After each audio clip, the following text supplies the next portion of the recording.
Selamat datang kurikulum baru. Kurikulum paradigma baru.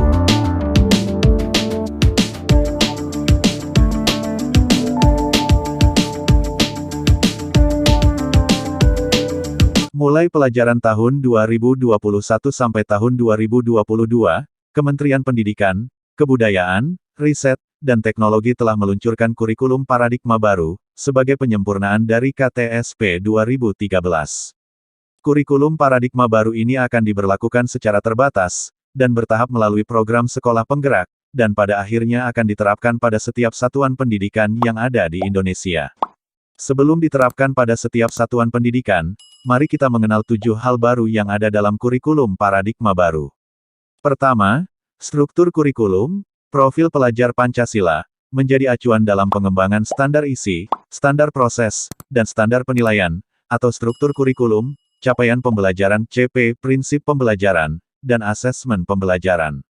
Secara umum struktur kurikulum paradigma baru terdiri dari kegiatan intrakurikuler, berupa pembelajaran tatap muka bersama guru dan kegiatan proyek. Selain itu, setiap sekolah juga diberikan keleluasaan, untuk mengembangkan program kerja tambahan yang dapat mengembangkan kompetensi peserta didiknya, dan program tersebut dapat disesuaikan dengan visi misi dan sumber daya yang tersedia di sekolah tersebut. Kedua, hal yang menarik dari kurikulum paradigma baru, yaitu jika pada KTSP 2013 kita mengenal istilah KI dan KD, yaitu kompetensi yang harus dicapai oleh siswa setelah melalui proses pembelajaran, maka pada kurikulum paradigma baru, kita akan berkenalan dengan istilah baru yaitu capaian pembelajaran CP, yang merupakan rangkaian pengetahuan, keterampilan, dan sikap, sebagai satu kesatuan proses yang berkelanjutan, sehingga membangun kompetensi yang utuh. Oleh karena itu, setiap asesmen pembelajaran yang akan dikembangkan oleh guru, haruslah mengacu pada capaian pembelajaran yang telah ditetapkan. Ketiga, pelaksanaan proses pembelajaran dengan pendekatan tematik yang selama ini hanya dilakukan pada jenjang SD saja, pada kurikulum baru diperbolehkan untuk dilakukan pada jenjang pendidikan lainnya. Dengan demikian pada jenjang SD kelas 4, 5, dan 6, tidak harus menggunakan pendekatan tematik dalam pembelajaran, atau dengan kata lain sekolah dapat menyelenggarakan pembelajaran berbasis mata pelajaran.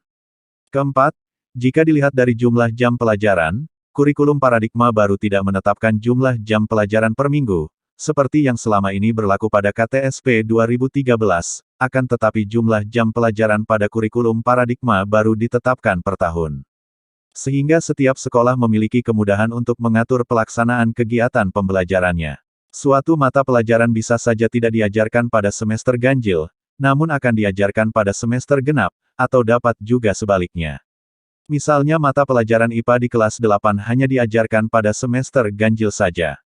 Sepanjang jam pelajaran per tahunnya terpenuhi, maka tidak menjadi persoalan dan dapat dibenarkan. Kelima, sekolah juga diberikan keleluasaan untuk menerapkan model pembelajaran kolaboratif antar mata pelajaran serta membuat asesmen lintas mata pelajaran. Misalnya berupa asesmen sumatif dalam bentuk proyek atau penilaian berbasis proyek. Pada kurikulum paradigma baru siswa SD, paling sedikit dapat melakukan 2 kali penilaian proyek dalam 1 tahun pelajaran. Sedangkan siswa SMP, SMA SMK setidaknya dapat melaksanakan 3 kali penilaian proyek dalam 1 tahun pelajaran. Hal ini bertujuan sebagai penguatan profil pelajar Pancasila. Keenam, untuk mata pelajaran Teknologi Informasi dan Komunikasi TIK, yang pada KTSP 2013 dihilangkan, maka pada kurikulum paradigma baru mata pelajaran ini akan dikembalikan, dengan nama baru yaitu Informatika dan akan diajarkan mulai dari jenjang SMP. Bagi sekolah yang belum memiliki sumber daya guru informatika maka tidak perlu khawatir untuk menerapkan mata pelajaran ini karena mata pelajaran ini tidak harus diajarkan oleh guru yang berlatar belakang TIK informatika, namun dapat diajarkan oleh guru umum. Hal ini disebabkan karena pemerintah melalui Kementerian Pendidikan, Kebudayaan, Riset, dan Teknologi telah mempersiapkan buku pembelajaran informatika, yang sangat mudah digunakan dan dipahami oleh pendidik dan peserta didik. Ketujuh, untuk mata pelajaran IPA dan IPS pada jenjang sekolah dasar kelas 4, 5, dan 6 yang selama ini berdiri sendiri, dalam kurikulum paradigma baru kedua mata pelajaran ini akan diajarkan secara bersamaan dengan nama mata pelajaran Ilmu Pengetahuan Alam Sosial IPAS. Hal ini bertujuan agar peserta didik lebih siap dalam mengikuti pembelajaran IPA dan IPS yang terpisah pada jenjang SMP. Sedangkan pada jenjang SMA peminatan atau penjurusan IPA, IPS, dan Bahasa akan kembali dilaksanakan pada kelas 11 dan 12. Demikian informasi singkat ini, semoga bermanfaat. Sebagai bentuk dukungan terhadap channel ini silakan di-subscribe dan share ke teman-teman yang mungkin membutuhkan.